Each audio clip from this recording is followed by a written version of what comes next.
coordinador regional de Conce Comercio, 7:46 marca el reloj a esta hora. Antes de irnos a la pausa, estamos hablando de cómo pueden hacer los emprendedores pues para sumarse a este comercio electrónico regulado, organizado, con garantías, con facturación, pero también hablábamos de que es un poco un tema de conciencia, de que, bueno, si mi vecino tiene un comercio formal y tributa, bueno, yo te estoy recibiendo utilidades, pero no estoy aportando para que eso retorne de alguna forma en beneficios a la nación. Queda a un poco sujeto a un tema de conciencia, pero también de educación, de formación, que deberían recibir estos emprendedores para que puedan aportar en la medida de sus capacidades y sus ingresos. Me explicaba un poco. Sí, efectivamente. Si usted facilita la constitución de empresas, de sociedades mercantiles, si usted disminuye los tributos a una capacidad contributiva de cada quien y amplía la base de contribuyentes, y si usted le facilita el pago también, por supuesto que eso va a estimular. Pero si usted hace lo contrario, está creándose una barrera para el propio Estado. Entonces yo pienso que en el fondo el tema de la culturización es un proceso constante, es un proceso permanente en el cual no solo el Estado está obligado, sino también desde el sector privado, porque eso nos perjudica a todos. Es una competencia súper desleal cuando tú puedes vender desde tu celular, desde tu casa, y estás obteniendo una ganancia que tienes derecho a ese ejercicio, pero también tienes una obligación de tributar y no lo estás haciendo. Claro, y al no haber un reporte de con qué precio ingresó ese producto, cuánto lo estoy vendiendo, cómo hago la reposición de ese stock, por supuesto tengo una ganancia mayor a quien tiene quizás una nómina, una facturación, un proceso en el que da fe al Estado de que está haciendo un negocio transparente, que fue la palabra que usted utilizó. Sí, es que la estructura de costos nuestra, para que tengan una idea, en un contribuyente formal supera el 48% todas las áreas tributarias y de costos laborales en ese tipo que tienes que hacer contribuciones fiscales. Entonces es un monto súper considerable. Dice, wow, ¿y por qué me cuesta esto tanto en un sitio y por qué me cuesta en otro? Entonces, cada organización empresarial tiene una estructura y esa estructura va a responder a unos costos y ese costo lo vas a trasladar al consumidor final. Entonces, es un juego del gato y del ratón. Entonces, tenemos que verlo como país, que es lo mejor como país para que tú tengas una ganancia decente, digna también, que todos podamos contribuir, pero que también todos podamos de alguna manera hacer ejercicio en las mismas condiciones del comercio y los servicios. Pero ¿cómo no perjudicar al consumidor final que en el punto de compra es quien saca de su bolsillo ese costo general de lo que está adquiriendo? Bueno, es que ya eso es un tema de macroeconomía también, porque en el fondo quien paga ese plato roto es el consumidor final, al fin y al cabo. Pero cuando tú tienes una economía que es pequeña, que viene en un crecimiento lento, sostenido, que nosotros aspiramos que sea mucho más acelerado, pero viene en un crecimiento o una recuperación, entonces tú sientes todavía que la capacidad de compra de ese venezolano todavía falta, sobre todo ese 60-70% de la población, falta todavía un camino que recorrer, porque en el fondo, cuando tú analizas como ser humano, no es cuánto cuesten las cosas, sino la capacidad que tú tengas para comprarlas, en educación, en servicios, en distracción, en alimentos. Entonces, ¿cómo puedes perjudicarlo menos? Primero tienes que sincerar todo el aspecto tributario, simplificar esos trámites y, por supuesto, tienes que mejorarle los ingresos a una masa importante de trabajadores. Si tú mejoras esos ingresos van a entrar en un torrente controlado para que no hagan presión a la inflación del consumo en el comercio y los servicios. Entonces tienes otras fórmulas alternativas, las tarjetas de crédito. Esas son unas fórmulas que estamos también nosotros solicitando desde Conce Comercio, que puede establecerse para unos sectores determinados. Pareciera que todo recae en el bolsillo de la familia venezolana, sea pagar más, pagar menos, recibir más o menos ingresos. Todas las decisiones, todas las aristas terminan teniendo una convergencia en el bolsillo del venezolano.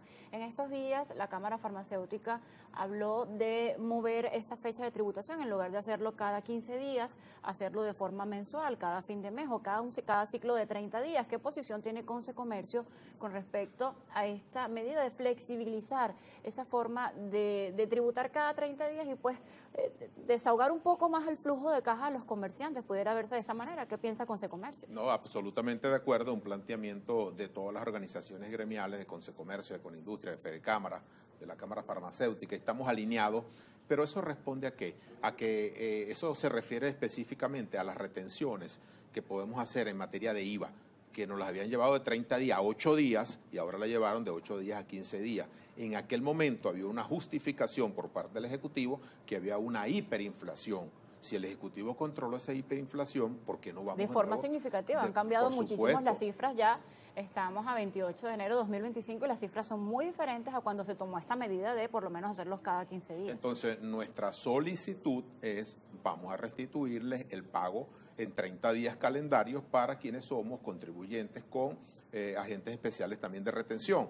Entonces, eso te va a dar también una posibilidad.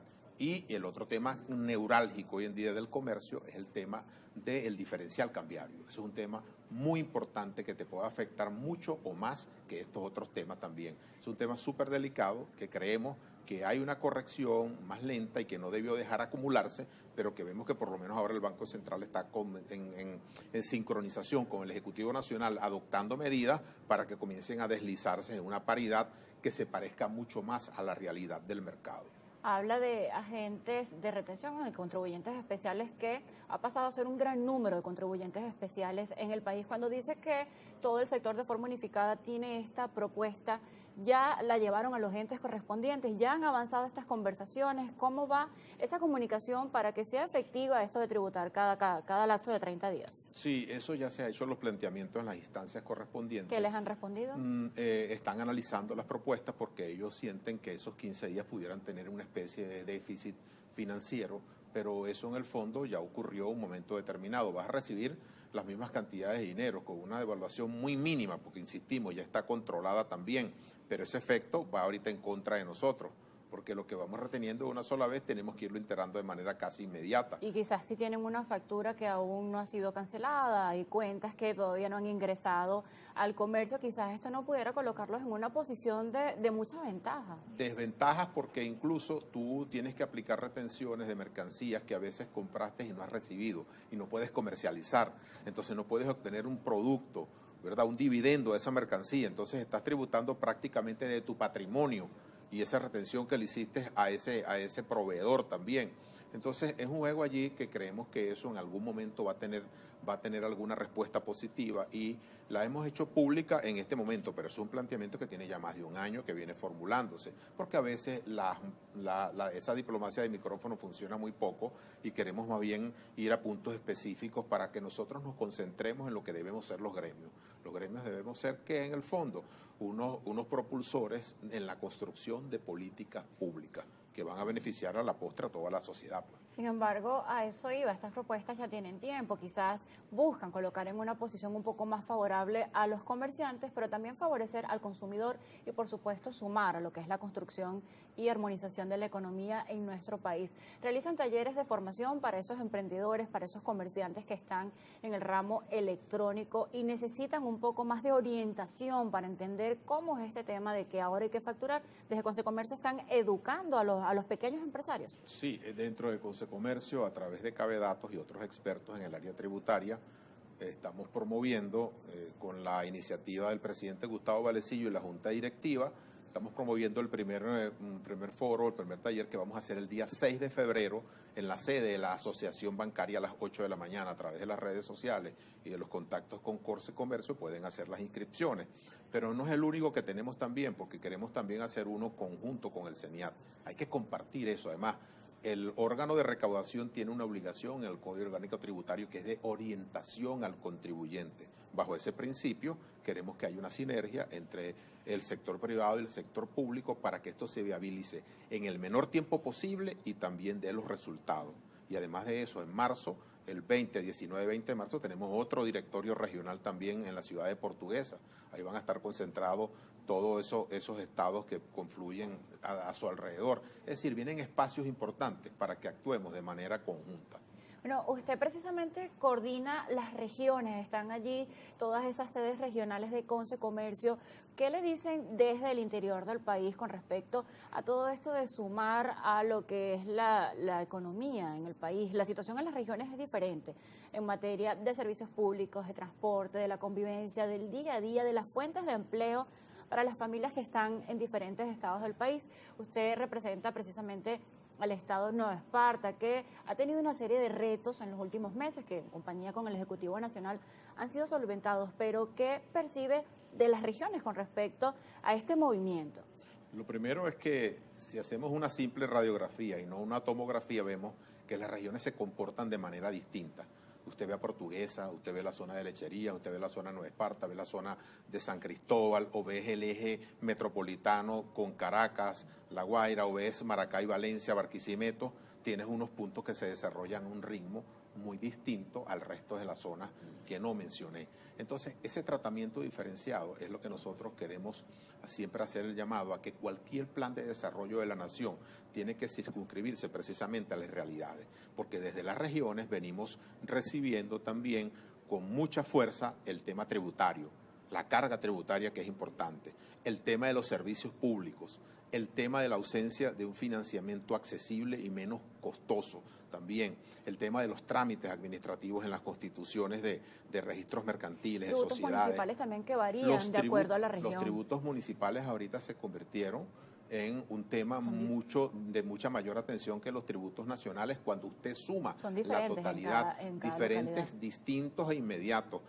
Incluso en algunos municipios emplean mecanismos de coacción de no permitirte la actividad económica si no has pagado otro servicio. Entonces hay unos temas que en la reforma tributaria hay que abordar con mucha precisión para que no penalices a quien quiere contribuir, para que tú puedas premiar a la productividad y al desarrollo del empleo y la generación de riqueza, y no precisamente lo perjudiques. Señor José Gregorio, nos hemos quedado sin tiempo, por supuesto, se hace reiterativa esa invitación a emprendedores y pequeños empresarios a que se formen y pues tributen y sumen a la nación en lo que tiene que ver con la materia económica, pero por supuesto desde la educación y la conciencia. Gracias por acompañarnos en Primera Página el día de hoy. Hacemos una pausa, a la vuelta, Deportes de Primera.